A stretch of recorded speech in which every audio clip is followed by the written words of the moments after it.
Olá, boa noite para você. Seja muito bem-vindo ao Jornal da Record.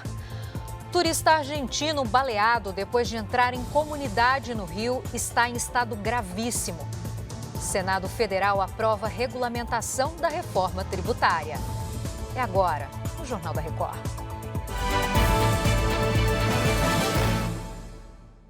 Oferecimento: Cartão Bradesco. Tenha 4 pontos por dólar gasto. Depois de passar por novo procedimento médico, o presidente Lula permanece lúcido e conversa normalmente. Durante a noite, ele teve um dreno intracraniano retirado. Caterina Schutt é quem traz as informações e acompanha esse assunto. Boa noite, Caterina. Ele continua internado na UTI? Continua assim, Giovana. Boa noite a você e a todos que nos acompanham. Além da segundo e último boletim médico, essa retirada do dreno à noite aconteceu sem intercorrências. A gente lembra que o tubo de drenagem foi colocado depois da cirurgia para interromper o sangramento no crânio do presidente, realizada na madrugada de terça-feira. Na manhã desta quinta, Lula foi submetido a um procedimento de embolização da artéria meníngea média, localizada entre o crânio e o cérebro. Segundo o corpo clínico que o acompanha, ele está bem e o procedimento reduziu para menos de 5% a chance de novos sangramentos. Na parte da tarde, Lula passou por exames laboratoriais. Se alimentou bem durante o dia e recebeu a visita de familiares. Além disso, conversou por telefone com integrantes do governo. Giovana. Obrigada pelas informações, Caterina. Uma cratera se abriu no canteiro de obras de uma estação do metrô no centro de São Paulo. As imagens mostram o desabamento da parede de um teatro que já estava isolado. Antes, uma cratera havia se formado nas obras da futura linha 6 laranja do metrô, na Bela Vista, região central de São Paulo. O acidente aconteceu durante a passagem do Tatuzão, máquina que abre os túneis do metrô. Eu estou dentro de um apartamento onde mora uma família e a obra fica exatamente aqui embaixo. Essa área toda é rodeada por prédios residenciais, lojas, restaurantes. E o que as pessoas reclamam é que não houve nenhum tipo de aviso. Na hora do desabamento, muita gente ficou desesperada. Medo, angústia, a gente não sabe o que é, a gente não sabe se a gente vai continuar aqui, se vai acontecer alguma coisa pior ou não. Segundo o Corpo de Bombeiros, ninguém ficou ferido. A prefeitura informou que houve um solapamento ou afundamento parcial do solo por causa da passagem do Tatuzão. Uma vistoria foi realizada e não identificou riscos. Os trabalhos de reparo das tubulações de água que se romperam vão começar assim que a área for liberada. Já a companhia de gás afirmou que não houve vazamento. Em nota, a concessionária Linha Uni, responsável pela obra, afirmou que, por medida de segurança, a área ao redor do poço já havia sido isolada e que não oferece riscos à população.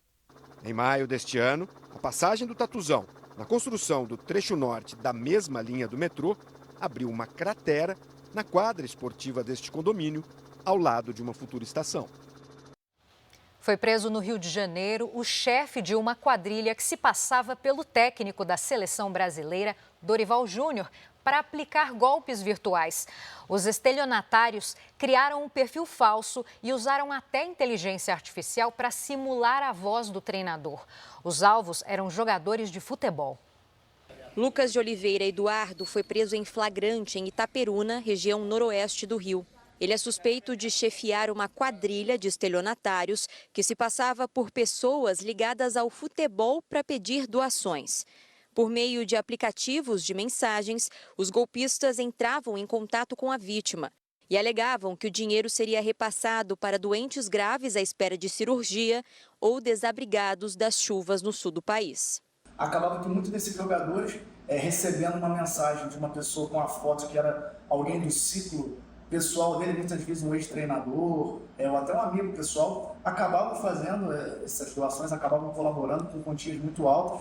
De acordo com as investigações, o jogador William Gomes, do São Paulo, foi enganado e teve um prejuízo de R$ 8.500. Segundo a polícia, a quadrilha criou um perfil falso do técnico da seleção brasileira, Dorival Júnior, para aplicar os golpes virtuais. Além da foto, os criminosos utilizavam a inteligência artificial para simular a voz do treinador e assim ganhar a confiança das pessoas que recebiam as mensagens de áudio por aplicativo. O advogado de Dorival Júnior disse que ele colaborou com a polícia e teme que outras pessoas tenham sido lesadas. No depoimento, Dorival manifestou a vontade de representar criminalmente contra o autor do golpe. Só faça a transferência se você tiver certeza de quem é o destinatário, porque senão você pode estar sendo vítima de um golpe. A defesa de Lucas de Oliveira Eduardo não foi encontrada. O Senado aprovou o principal projeto de regulamentação da reforma tributária sobre o consumo. Vamos até Brasília com a repórter Ariane Bittencourt para trazer mais detalhes para a gente. Oi, Ariane, boa noite para você.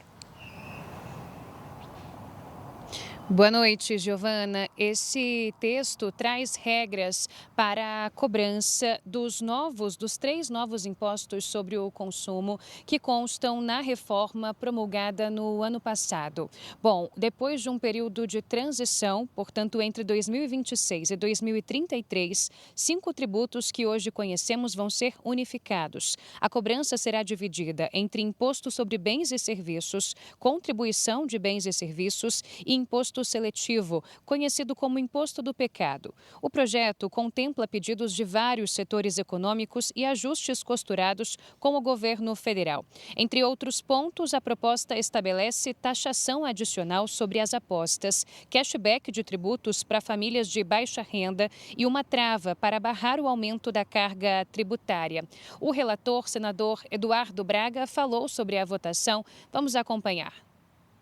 Eu estou convencido de que com o avanço que nós tivemos na segurança jurídica, na simplificação, na redução do contencioso, na redução da sonegação, na eficiência do split payment, de que quando nós chegarmos na avaliação nós vamos perceber de que aquilo que nós estávamos fazendo em ensaios na vida real vai ampliar a base de tributação para a estratégia de que a alíquota padrão seja igual ou inferior a 26,5%. O presidente do Senado, Rodrigo Pacheco, comemorou a regulamentação. Ele, inclusive, classificou esse momento como histórico. Um dia muito importante para a história do Senado, muito importante para o Brasil, de modo a termos um sistema tributário mais simples, menos burocrático, mais fácil de compreender, de entender, que facilite investimentos. Obviamente, longe de se pretender ser uma reforma perfeita, mas foi a reforma possível e uma boa reforma tributária no Brasil depois de mais de 3 décadas de luta no Congresso Nacional. Durante a análise desse texto em plenário, o governo tentou colocar as armas e as munições dentro da lista do Imposto do Pecado, mas não conseguiu. Por outro lado, foram mantidas a redução tributária para os medicamentos e a isenção de impostos para as carnes. Agora, o texto segue para análise na Câmara dos Deputados. Giovana. Obrigada por trazer esse panorama, Ariane. A gente volta a se falar daqui a pouquinho. Bares e restaurantes de São Paulo podem enfrentar uma alta de 300% de ICMS caso o governo do estado não renove o regime especial de tributação. Empresários do setor acreditam que esse aumento vai atingir mais de 500 mil empresas e colocar em risco mais de 1 milhão de empregos.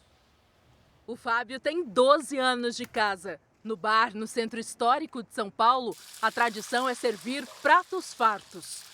Olha, a gente fez pratos mais populares, pratos executivos, para poder atender um público mais acessível da região. O negócio sobrevive em boa parte porque bares e restaurantes no estado de São Paulo têm a alíquota reduzida de ICMS, Imposto sobre Circulação de Mercadorias e Serviços.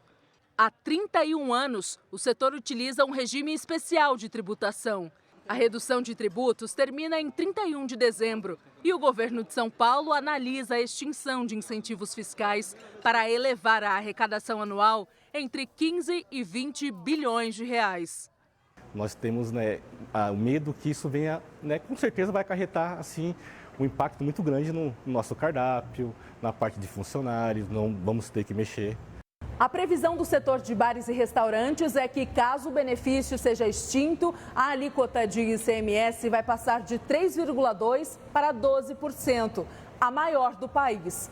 A mudança pode reduzir investimentos e mexer no bolso do consumidor. Grandes redes, grandes cadeias internacionais vão para outros estados, porque aqui ele vai ser tributado 4 vezes mais que o Rio de Janeiro ou Minas Gerais, por exemplo. O custo da alimentação de quem vai numa pizzaria de um porte melhor, num restaurante, um bar mais sofisticado, vai ter um impacto de cerca de 7% até 14% de aumento já no dia 1º de janeiro. Em nota, o governo do estado informou que até o final do ano está prevista a avaliação de mais 198 benefícios de ICMS e que quase a totalidade do setor de bares e restaurantes é contemplada pelo regime do Simples Nacional. O setor afirma que haverá redução dos postos de trabalho caso não permaneça o incentivo fiscal. Quanto maior a empresa, mais empregos ela gera. E o consumidor, quando vai entrar num bar, num restaurante, ele não pergunta qual é o regime tributário daquela empresa. O Ministério Público de Minas Gerais denunciou 5 sócios e gestores do grupo 123 Milhas. Eles são suspeitos de induzir consumidores ao erro e de praticar atos fraudulentos. A investigação apontou que no fim de 2022, os diretores do Grupo Econômico 123 Milhas sabiam da inviabilidade do modelo de negócio com a venda de pacotes da linha Promo e, mesmo assim, optaram por manter as atividades. Mais de 800 mil pessoas foram lesadas. Os valores investidos em publicidade, que eram valores bilionários, eram contabilizados como ativos e não como passivos, como deveriam ser. E então, como ativos, a empresa tinha ali um falso balanço positivo. 5 sócios que controlam a 123 Milhas foram denunciados. Segundo o Ministério Público, os denunciados causaram prejuízo de mais de 2 bilhões e 400 milhões de reais a consumidores e credores. Eles também teriam lavado mais de 11 milhões de reais por meio da empresa de publicidade. Os sócios podem responder por crimes contra as relações de consumo, fraude, favorecimento de credores e lavagem de dinheiro. As penas podem passar de 30 anos de prisão. Ellen foi uma das vítimas da empresa. Há 18 meses, ela comprou 10 passagens aéreas para ela e para os primos. O destino seria o Rio de Janeiro. Simplesmente não leva em consideração, além do prejuízo financeiro, o nosso dano emocional. Em nota, o grupo 123 Milhas negou que tenha praticado qualquer crime ou que tenha agido de má fé contra clientes. O grupo afirmou ainda que os gestores estão contribuindo com as autoridades. Está internado em estado gravíssimo o turista argentino baleado ao entrar com o carro por engano em uma comunidade no Rio de Janeiro. Leonardo Ack traz agora as informações para a gente. Boa noite, Leonardo. Como é que estão as investigações desse caso?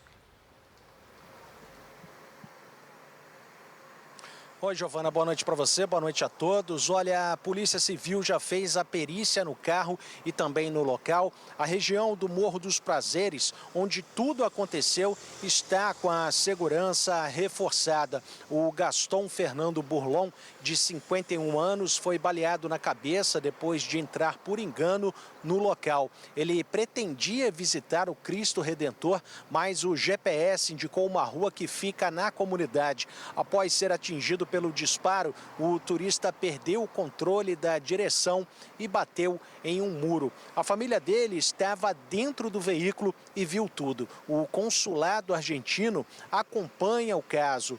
Gaston Burlon foi secretário de turismo de Bariloche, uma das cidades mais visitadas do país vizinho. E essa não foi a primeira vez que ele visitou o Rio. Giovana. Obrigada pelos detalhes, Leonardo. Ainda no Rio, blindados da Marinha reforçam a segurança na região do Hospital Naval, onde uma médica morreu atingida por uma bala perdida. O laudo da perícia indicou que o tiro disparado partiu de uma comunidade vizinha. A ocupação da Marinha conta com o apoio de 8 blindados. Ao todo, 250 fuzileiros navais foram escalados. A Marinha tem as Forças Armadas, tem o direito de exercer a segurança ao redor das suas unidades militares. Os militares também devem auxiliar a polícia nas buscas pelos envolvidos na morte da médica e capitão de mar e guerra Gisele Mendes de Souza, atingida por uma bala perdida dentro da Escola de Saúde da Marinha, nos fundos do Hospital Naval Marcílio Dias. Naquele momento, acontecia uma operação policial na região. Qualquer pessoa pode, pela Constituição, fazer uma prisão em caso de flagrante. Mas estamos em coordenação também com as polícias, os órgãos de segurança. Em caso de flagrante, nós vamos atuar conforme preconizado a lei. A ação é diferente de outras ocupações da Marinha no Rio. Em 2017, blindados foram posicionados nos acessos à comunidade da Rocinha. A medida fazia parte do Decreto de Garantia da Lei e da Ordem, assinado pelo então presidente Michel Temer para ajudar a conter a escalada de violência no estado. De acordo com a Marinha, a ocupação deve continuar por tempo indeterminado para garantir o funcionamento do hospital e a segurança de funcionários e pacientes. Um laudo da perícia confirmou que a escola de saúde foi atingida por pelo menos 3 disparos, vindos do alto da comunidade do Gambá, que é vizinha ao hospital. 2 dos tiros acertaram a parede lateral da escola de saúde. O terceiro atravessou a janela do auditório, onde Gisele participava de uma cerimônia e perfurou uma cortina.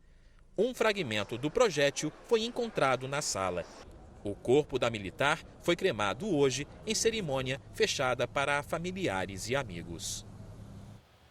Agora o assunto é economia. Um estudo aponta que os gastos com combustíveis representam mais de 6% da renda média dos brasileiros que têm carro.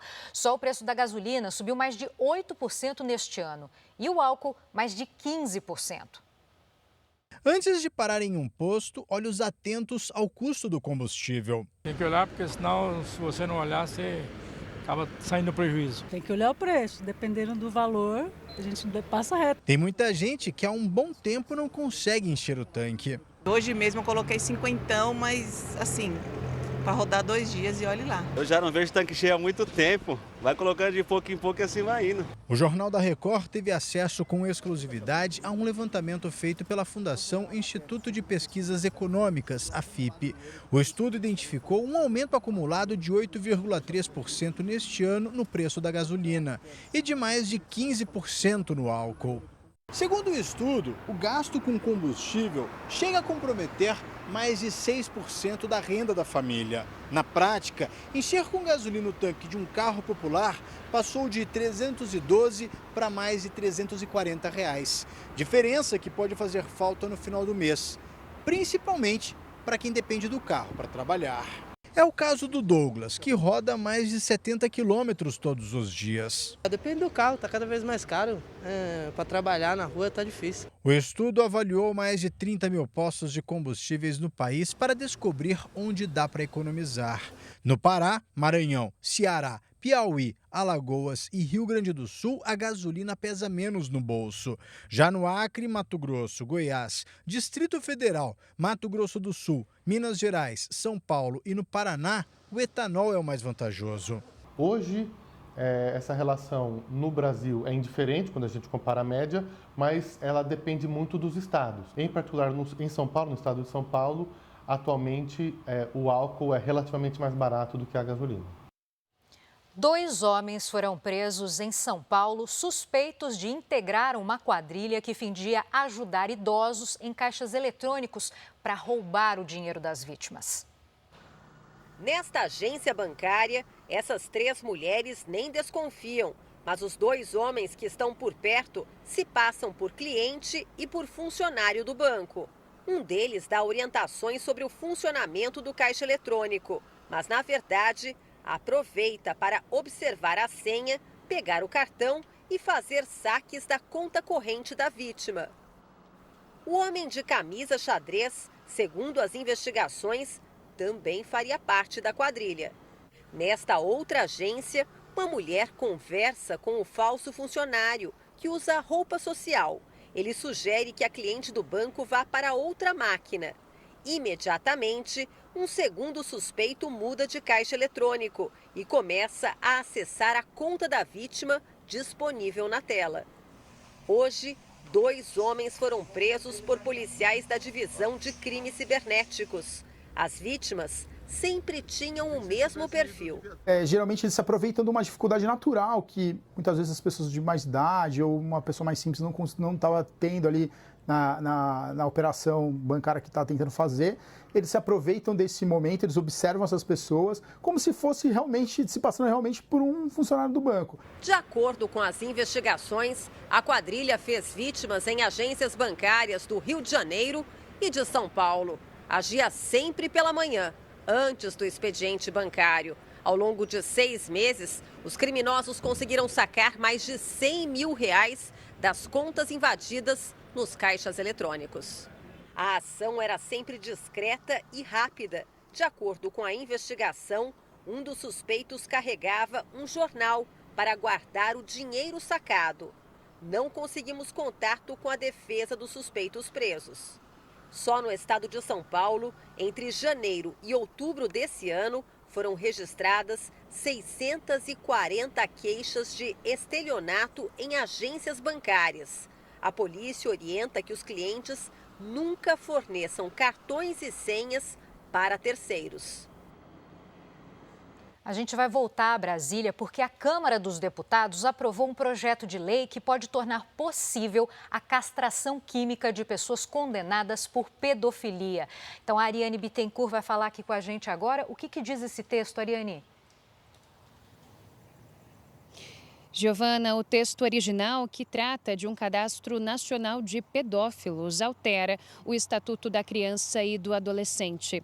A ideia é impedir que autores de crimes contra menores voltem a cometer delitos desta mesma natureza. A matéria não trazia o parágrafo sobre a castração química, que foi incluída em uma emenda proposta pelo deputado Ricardo Salles. Segundo o parlamentar, a medida será realizada a partir do uso de medicamentos nos termos regulamentados pelo Ministério da Saúde. Agora aprovado, esse texto segue para a análise dos senadores. A votação dessa quinta faz parte de um pacote de iniciativas relacionadas à segurança pública. Giovana. Obrigada, Ariane. Um bom descanso para você.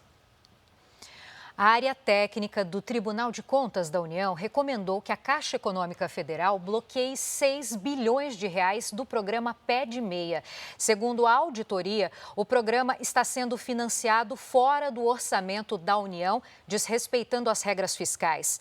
A recomendação não é definitiva e ainda vai ser analisada por outras áreas do tribunal. O Ministério da Educação afirmou que todos os aportes feitos para o programa foram aprovados pelo Congresso Nacional e cumpriram as normas orçamentárias. O Pé de Meia prevê o pagamento de até R$ 9.200 a estudantes de baixa renda durante todo o ensino médio. O ministro de Portos e Aeroportos, Silvio Costa Filho, anunciou nesta quinta-feira um pacote de medidas que prevê obras de infraestrutura no Porto de Santos. O projeto pretende ampliar a área do porto em 162%, com mais de 4.800.000 metros quadrados. Para isso, 4 cidades cederão terrenos para o crescimento do porto. O decreto para aprovação do projeto será apresentado em fevereiro do ano que vem. E a expectativa é que as obras comecem em 8 meses, com um orçamento estimado em R$12 bilhões até o fim do contrato. Isso vai significar um novo momento e vai poder trazer ainda mais investidores nacionais e internacionais que querem empreender no Porto de Santos. E foi leiloado nesta quinta-feira, na Bolsa de Valores de São Paulo, a concessão de rodovias no Paraná. O ministro dos Transportes, Renan Filho, e o governador do Paraná, Ratinho Júnior, compareceram ao pregão.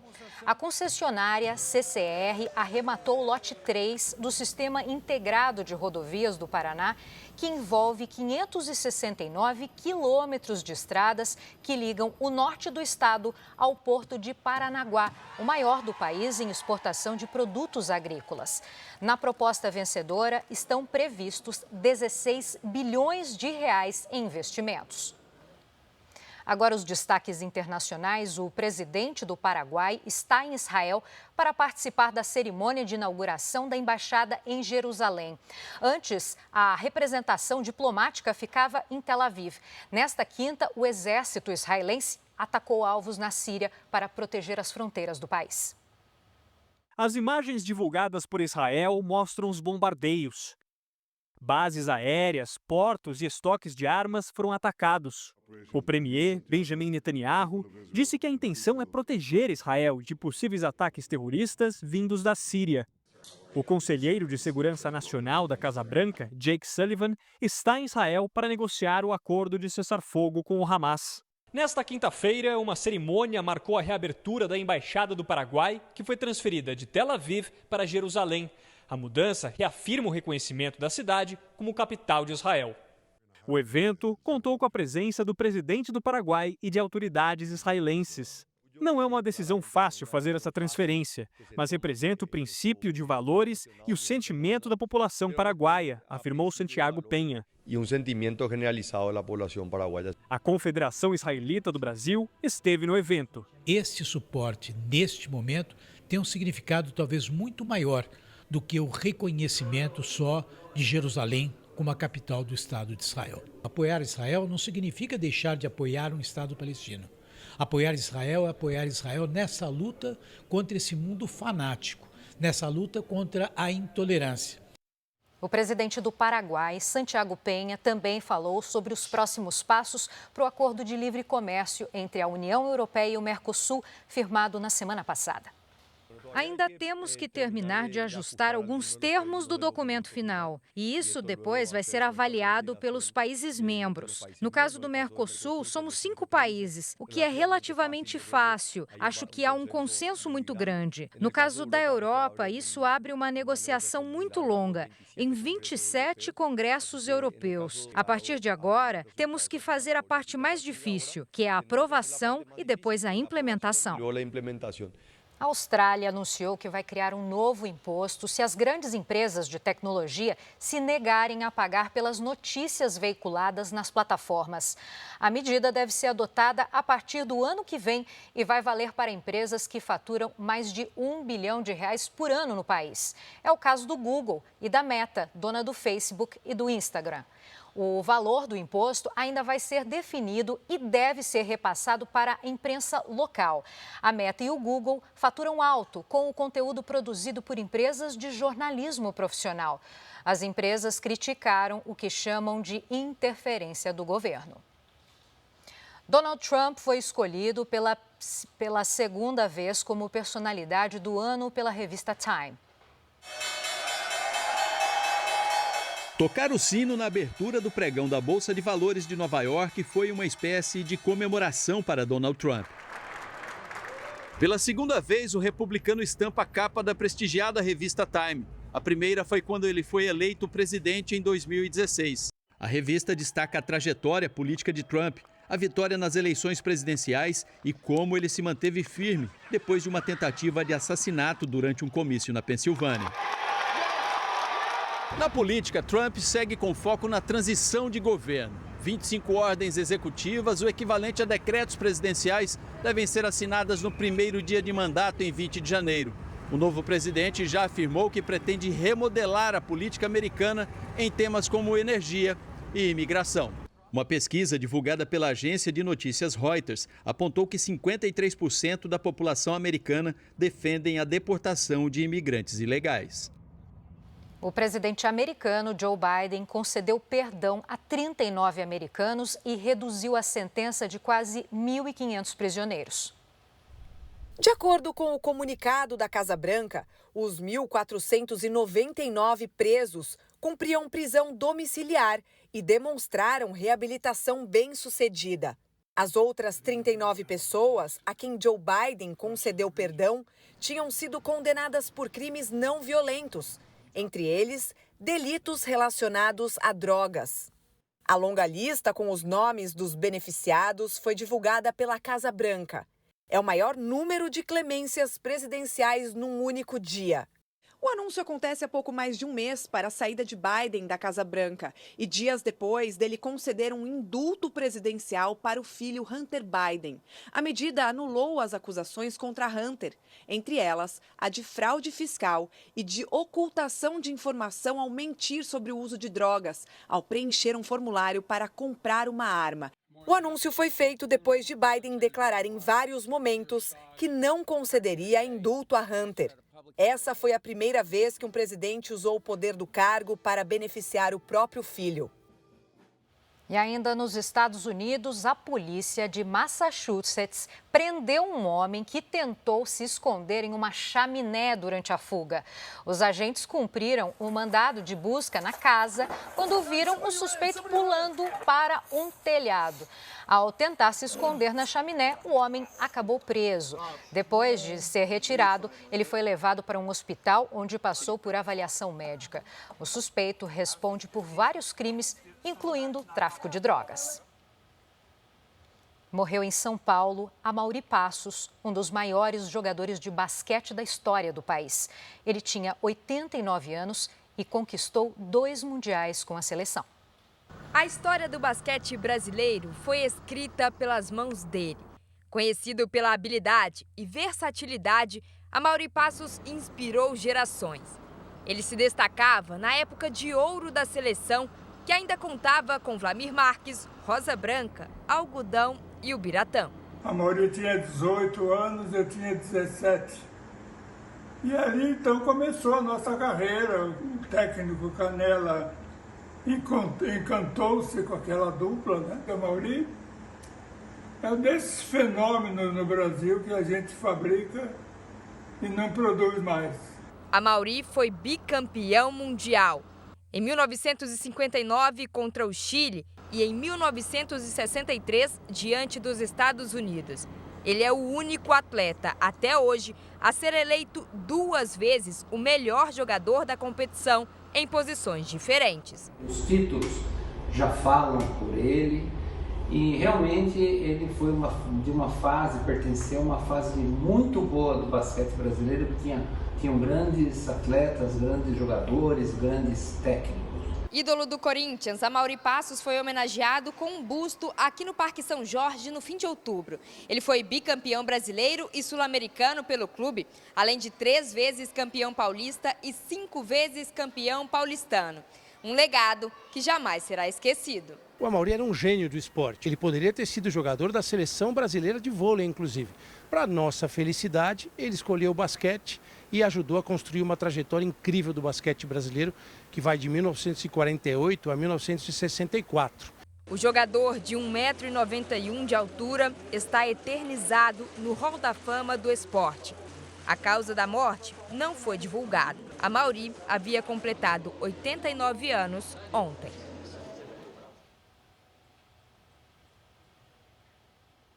Este foi o Jornal da Record. Fique agora com o Fala Que Eu Te Escuto. Uma boa noite para você.